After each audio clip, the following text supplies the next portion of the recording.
அன்பர்களுக்கு காலை வணக்கம்.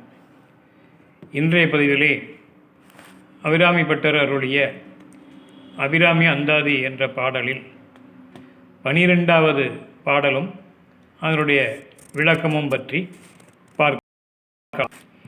இந்த பாடலில் நாம் தியானத்தில், அதாவது மனம் ஒருமுகப்படுத்தி அன்னையினுடைய நினைவிலேயே நிற்கும் அந்த தியானத்தில் நாம் நிலை பெறுவதற்கான ஒரு பாடலாக இந்த 4 வரி பாடல்கள் அமைந்துள்ளது. பாடலை பார்க்கலாம். கண்ணியது உன்புகள் கற்பது உண்ணம் கசிந்து பக்தி பண்ணியதுன் இரு பாலாம் புயத்தில் பகல் இரவாய் நன்னியதுன்னை நயந்தோர வயத்து நான் முன் செய்த புண்ணியம் ஏது என்னம்மே புவியேழையும் பூத்தவளே.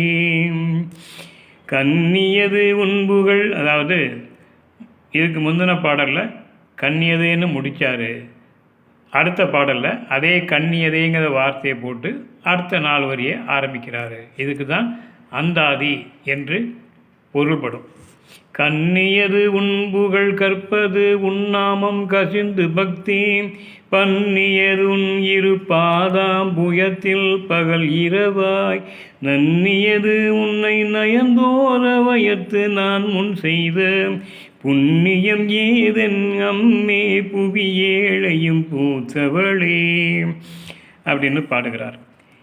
இதனுடைய பொருள் என்னவென்றால், என் அன்னையே, 14 உலகத்தையும் காத்தவளே, உன்னையே நான் இரவும் பகலும் ஒரு நொடிப்பொழுது கூட தவறாமல் உன்னையே தியானித்து இருக்கின்றேன். என்னையே உனக்கு அர்ப்பணித்து உன்னுடைய முதல் முழு சிந்தனையையும் உன் முகத்தை திருப்பி உன்னையே தியானம் செய்து கொண்டிருக்கிறேன்.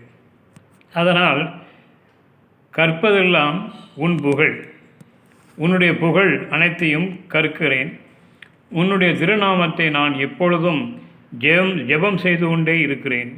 உள்ள உருக பிரார்த்தித்து கொண்டே இருக்கிறேன்.